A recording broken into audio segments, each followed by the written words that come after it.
இயேசு கிறிஸ்துவின் நாமத்தினால் இந்த நாள் தேவனுடையது என்கிற வார்த்தையின் வேலைக்கு உங்களை அன்போடு வரவேற்கிறோம். இந்த நாளும் தேவன் தாமே பாடவிக்கும் பொழுதும் நன்மை செய்ய நமக்கு கற்றுக் கொடுப்பாராக. ஹல்லேலூயா. இந்த நாள் தியானிப்பதற்காக எடுத்துக்கொண்ட வேத பகுதி 1 பேதுருவின் புத்தகம் 4வது அதிகாரம் 19வது வசனம் இப்படியாக சொல்கிறது: ஆகையால் தேவனுடைய சித்தத்தின்படி பாட அனுபவிக்கிறவர்கள் நன்மை செய்கிறவர்களாக தங்கள் ஆத்துமாக்களை உண்மையுள்ள சிருஷ்டிகர்த்தராகிய அவருக்கே ஒப்புக் கொடுக்க கடவார்கள். ஆதலால் என்று சொன்னா அதற்கு மேலுள்ள வசனத்தை சற்று நாம் பார்க்க வேண்டும். அன்பானவர்களே, இந்த காலை பொழுது தேவன் நமக்கு வைக்கிற செய்தி இதுதான். நீதிமானை ரட்சிக்கப்படுவது அரிதானால் பக்தி இல்லாதவனும் பாவியும் எங்கே நிற்பான்? இந்த நாட்கள் நீதிமான்கள் விழுந்து போகிற நாட்கள். நீதிமானை ரட்சிக்கப்படுவது அரிதானால், ஏனென்று சொன்னா இன்றைக்கு நான் பாட அனுபவிப்பது எது நிமித்தம் என்று தெரியாமலே பாட அனுபவித்துக் கொண்டிருக்கிறேன்.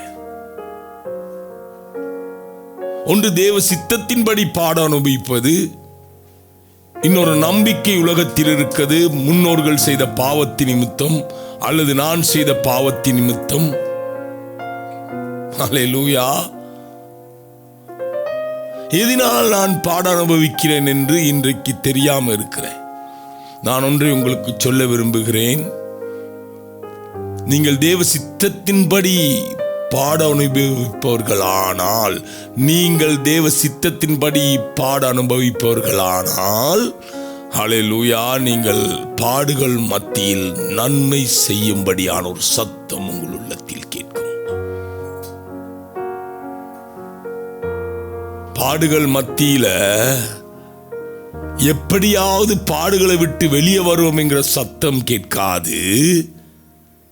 இந்த பாடுகளுக்குள்ள இருந்து நான் எப்படி நன்மை செய்ய வேண்டும் என்று கற்றுக் கொடுக்கிற ஒரு சத்தம் உங்களுக்கு கேட்கும். இந்த பாடுகளை நான் ஜெயிக்க வேண்டும், தீமையினால் அல்ல நன்மையினால் ஜெயிக்க வேண்டும் என்கிற சத்தம் கேட்கும். அவர்கள் வஞ்சகம் செய்து என்னை பாடுக்குட்படுத்தினார்கள், ஹல்லேலூயா, ஆனால் நான் வஞ்சகத்தினால் அந்த பாடுகளை ஜெயிப்பதில்லை, நான் நன்மை செய்து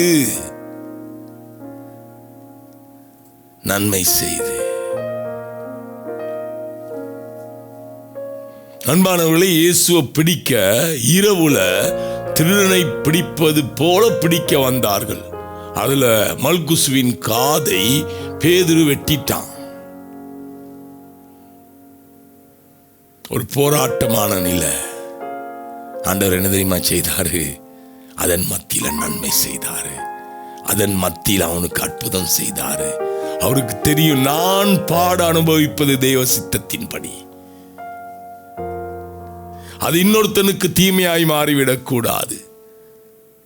ஹல்லேலூயா. இந்த காலை பொழுதுல தேவ சித்தத்தின்படி உங்கள் குடும்ப வாழ்க்கை அமைந்திருக்கலாம். சில நேரம் அதுக்குள்ள அநேக பாடுகள் இருக்கலாம். தேவ சித்தத்தின்படி பாட அனுபவிக்கிற நீங்கள் நன்மை செய்ய பழக வேண்டும். எப்படி முடியும்? உங்கள் ஆத்மாக்களை உண்மையுள்ள சிருஷ்டிகர்த்தருக்கு ஒப்புவீங்க. ஏன்னா ஆத்துமாக்குள்ளதான் உங்கள் எல்லாமே சுத்தும். பாருங்க, பிழையான சிந்தைகள் வரும், பிழையான எண்ணங்கள் வரும், பிழையான முடிவுகள் எடுக்க தோணும். தேவ சித்தத்தின்படி பாட அனுபவிக்கும் பொழுது, என் ஆத்மாவை தேவனிடத்தில் நான் ஒப்புவிக்கும் பொழுது, தேவன் அதற்குள்ள நன்மை செய்வது எப்படி என்று எனக்கு கற்றுக் கொடுப்பார். ஆத்மாவை அந்த நேரத்தில் யாருக்கு ஒப்புக் கொடுக்கிறேன் என்பதுதான் முக்கியம். இந்த நாள்ல தேவ சித்தத்தின்படி நீங்க பாட அனுபவிக்கிறா இருக்கலாம். உங்களை பார்த்து சொல்லுகிறேன், உங்கள் ஆத்மாவை தேவனிடத்தில் திருப்புங்க. மிகவும் கடினம், ஆனா திருப்பும் பொழுது நன்மை செய்வதை அவர் கற்றுக் கொடுப்பாரு. ஹல்லேலூயா. கண்களை மூடுவோம். ஆண்டவரே, இந்த நாள்ல தேவ சித்தத்தின்படி பாட அனுபவிக்கிற நான் என் ஆத்மாவை மூலமாய் திருப்புகிறேன். எப்படி நன்மை செய்வது என்று கற்றுத்தாரும். இயேசுவின் மூலமாய் பிதாவே, ஆமென். கர்த்தர் தாமே உங்களை ஆசீர்வதிப்பாராக.